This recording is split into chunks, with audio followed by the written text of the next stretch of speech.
People who survived the impossible. In 2011, while bungee jumping on the Zambezi River in Zambia, Erin Langworthy suffered an accident that almost cost her her life. Right when she jumped, her bungee cord broke, which caused her to fall all the way into the river where she fought for her life for 40 minutes. Luckily, she only suffered bruises and a broken collarbone. Cecilia Secan was the only survivor of Northwest Airlines Flight 255 in 1987. Only half a mile away from the airport, the plane crashed due to a mechanical malfunction in the left wing. The doctors said they couldn't give an explanation on how she survived, and she doesn't even remember what happened. She fractured some bones in her left leg and got burns on 30% of her body. If you see an Apple AirTag that isn't yours, call the police immediately. If you don't know what it is, it's a small tracker made by Apple that's meant to be put on keys, wallets, backpacks, or whatever you don't want to lose. So if you do lose them, your phone will tell you where it is. But one man put an AirTag in a girl's jacket without her knowing. She said she took off her jacket at a restaurant and that's when it happened. It tracked her go from one restaurant to another, and even while she was walking home alone. Luckily, Apple has a safety feature that notifies you if an AirTag that isn't yours is tracking you. So she was able to find it and throw it away, but that isn't always the case. This lady was followed from the mall to her house. And again, she got a notification that told her that, but she couldn't find it. She figured it had to be somewhere on her car, so she brought it to a shop and mechanics looked it over. But they said that they couldn't find it, so be safe. This evil dad cut off his daughter's hair without her permission. The girl's name is Kelsey, and her parents couldn't do anything together without arguing. So they eventually got a divorce, and a little while later, her dad married one of his co-workers, which made Kelsey closer to her mother. She would always tell her mother how much she liked her friend's hair highlights. So the day before her birthday, her mom booked her a hair appointment to get highlights as well. She was so happy, but then the next day came around. She got the blonde highlights, then she went to her father's house.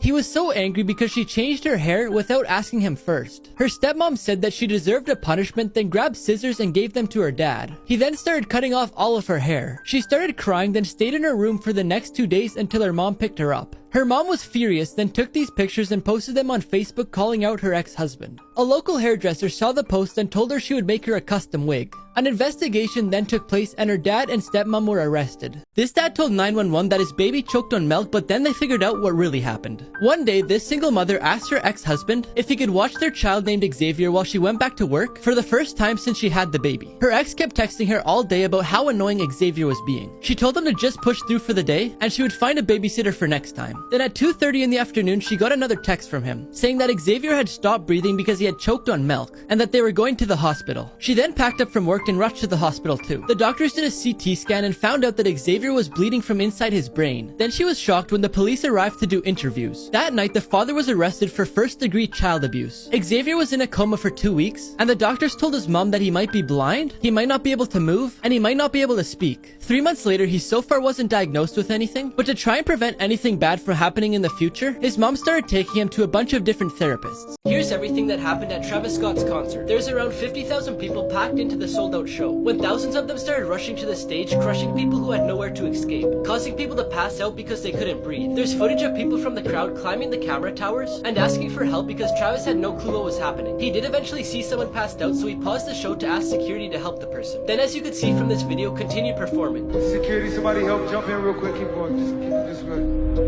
In this footage, you can see an ambulance in the crowd, and then 2 men talking to Travis, but then they leave and he continues the show. There is a total of 25 people who were transported to the hospital and 8 of them passed away. Disney closed this water park, and the reason why is scary. In 1976, Disney opened its first water park called Country River. It was one of the most popular attractions at Disney World because it had lots of water rides with slides, rivers, and a lake with a sandy bottom. Since it was located in Bay Lake, Florida, it had a unique water filtration system which kept the water clean. But in 2001, the park mysteriously closed, disappointing a lot of people. Disney announced that it was due to remodeling, but years went by and it never reopened. And in 2005, they announced that it would remain closed permanently because they didn't have many visitors. Many people weren't convinced with this explanation because there were still tons of people going there. Instead, they believe the reason is due to several fatal accidents that happened over the years. One of them was an 8-year-old boy who was enjoying a ride. An amoeba from the water got in his body through his nose, and it attacked his nervous system, which ended up killing him. This 5-year-old girl disappeared every night until her father followed her to this house. It took 4 days for Tom, who's Annie's father, to realize that she wasn't in her room or in the backyard where she always played. When the girl finally showed up, he asked where she was, but she didn't say a word. On the 5th day, Tom decides to follow her without her noticing, but he loses sight of her. On the sixth day, he tries again and this time manages to follow her to her grandparents' abandoned house. He stayed hidden while he watched his daughter greet a female stranger. He then waits for his daughter to leave, then walks up to the stranger and questions her. She was an 80-year-old lady named Linda who ran away from her nursing home because she didn't want to live there. So she wandered the streets with dogs that she adopted until she met the girl who provided her with shelter and met her every day at the same time to give her food. Eventually, Annie's parents gave the house to Linda, and later with the help of donations turned it into an animal shelter. Things you didn't know about Squid Game. The symbols on the soldiers' masks were inspired by the organization of ant colonies, therefore dividing them into a circle for the workers, a triangle for the soldiers, and a square for the people in charge. The phone number they used on the invitations card to the game belonged to a real business. When the series became popular, thousands of people started phoning that number and asking to join the game. So to solve this, Netflix had to edit the number. The players never realized that the games they would be playing were in front of their eyes the whole time. Each game was painted in order on the wall of the bedroom. The stairs that led the players to the game room and back were inspired by the artwork of a Dutch artist named MC Esther. They actually used 456 people to film the first game, since they didn't want to use a computer-generated image. Finally, the script for Squid Game was created in 2008, but was rejected by several producers before being accepted by Netflix 2 decades later. This is a real, scary McDonald's customer service story. A young girl who lived with her 3-year-old sister and her mother experienced a very frightening moment. One of her mother's cousins worked at a McDonald's near where they lived, so she often stays there after school while she waits for her mother to pick her up. One day while she was studying at McDonald's and taking care of her little sister who was playing in the playground, 2 strange-looking men walked in. One of them suddenly approached the girl and started asking her a bunch of questions, but she was really scared and didn't really answer them. A few minutes later, she looked out to see her sister, but she wasn't there. She quickly got up to look for her and realized that the other man was in the parking lot trying to get her sister into the car while she was kicking and screaming. The girl ran to her mom's cousin and told him to call 911, but the man who was taking her sister gave up when he saw several employees approaching him and left the girl on the ground. If she hadn't acted quickly, she may never have seen her sister again.